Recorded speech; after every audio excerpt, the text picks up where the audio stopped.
Okay, so I want to make a battle royale type game, last man standing wins, where all the characters are vending machines. I think that the premise is hilarious, and also the concept is a little bit more approachable than a full first-person shooter game, because we can't really make characters from scratch. That's a very advanced area, and so as a workaround, we're going to use vending machines.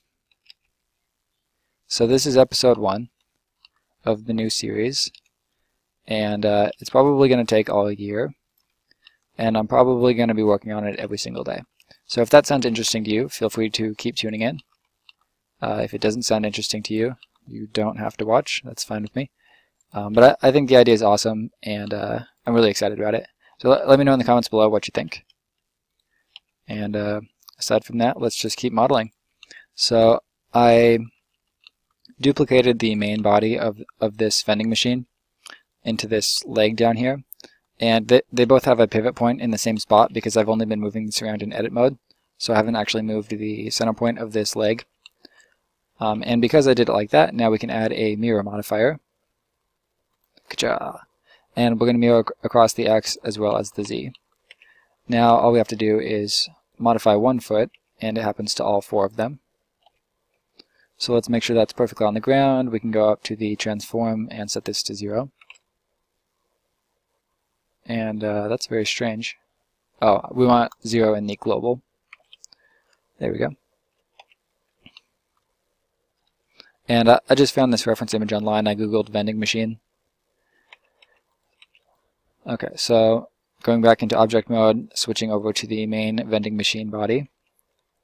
I'm hitting Control R multiple times to create these ring loops. And then I'm going to jump into face selection mode, so that's Control Tab. And I'm going to grab the front face and extrude it back slightly.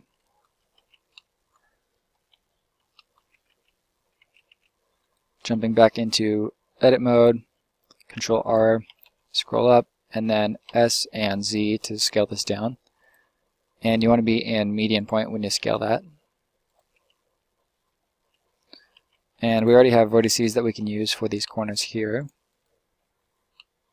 And for some reason, I keep clicking through the model and getting these ones on the back, which is kind of annoying.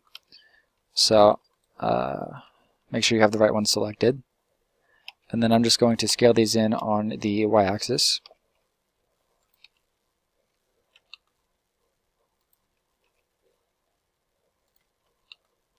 Like so. And then extrude that in.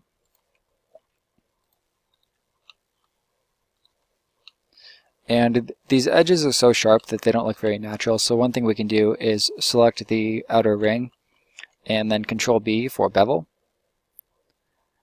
And that'll kind of round out the edges. So we're going to want to do that pretty much everywhere on this model. Same thing here. And to select the whole edge at once, I'm holding Alt and right-clicking. And then to add to the selection, hold Shift. So Control B again. And you can see that there's these shadows on the model. If yours doesn't look like that, that's because I have ambient occlusion on. It just makes the inner edges a little bit more noticeable. Alright, so now we're going to make this part right here. And that's typically something like this isn't particularly easy to model into the object because it is extruded out. It comes outward and then pieces of it go back inward. So we're going to do that as a separate piece. So I'm going to hit Control R, create an edge loop here, and then I want this to be a straight line, so I'm going to hit S, Y, 0, and then Control Tab and take this whole piece. Shift D to create a separate piece of geometry. S, Y, and then E to extrude that forward. Now if I hit Control L, you can see that it's a completely separate piece, so we don't have to worry about the topology here. Move this down, something like that. And I'm not worried about it being too accurate, I just want it to look interesting for the most part.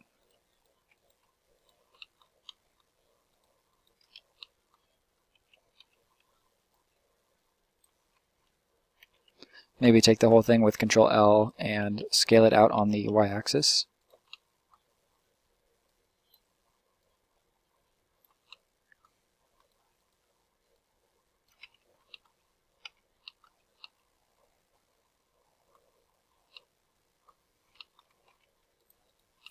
And there's a piece that's inset into it right here.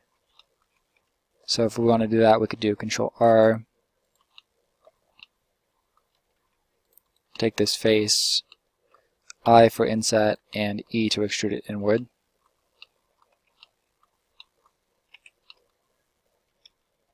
And at that point, we might as well sink it all the way back through the model.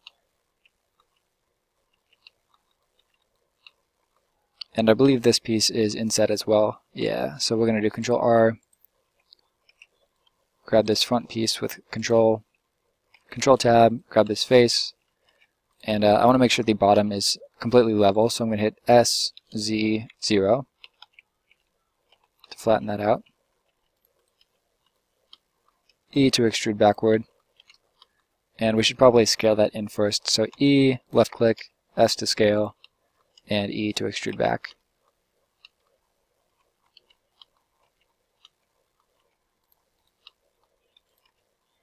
And I accidentally undid my change, so there we go. Now I will want to bevel this as well, so that'll be Control B.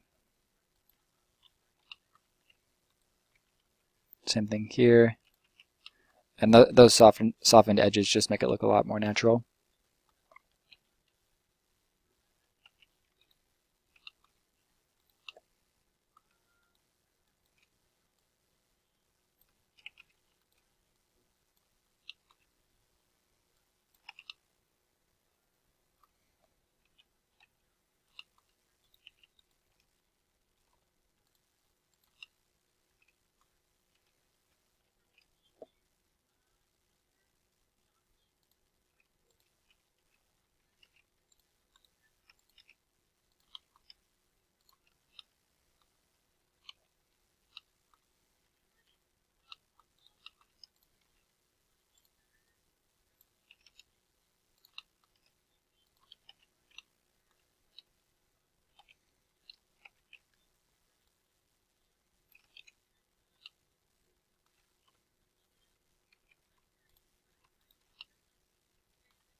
And then I'm just going to take these two edges and SZ0 to make sure they're completely horizontal.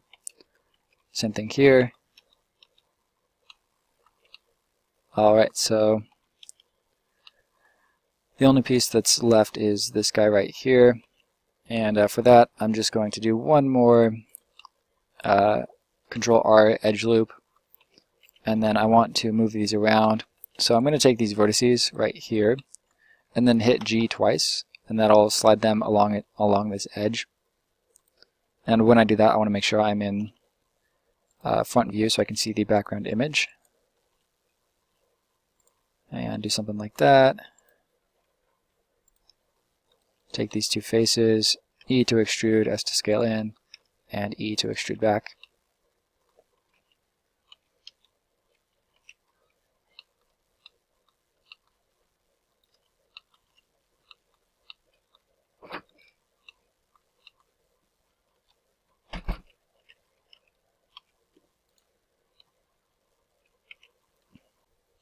Alright, so we have the beginnings of our first character.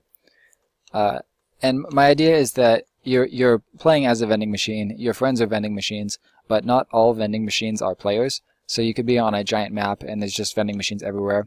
And maybe you're in stealth mode, so you just slide up next to another vending machine and hide there for a while. And then one of your friends slides past and you swing open the door, and rather than restocking chips in this section, a machine gun pivots out and you can blast your friends away. So I think the idea is pretty awesome. I'm excited about it. But yeah, we're going to be working on this for a while. I want to post something every day, so feel free to keep checking back. Thank you guys for watching, and I'll see you tomorrow.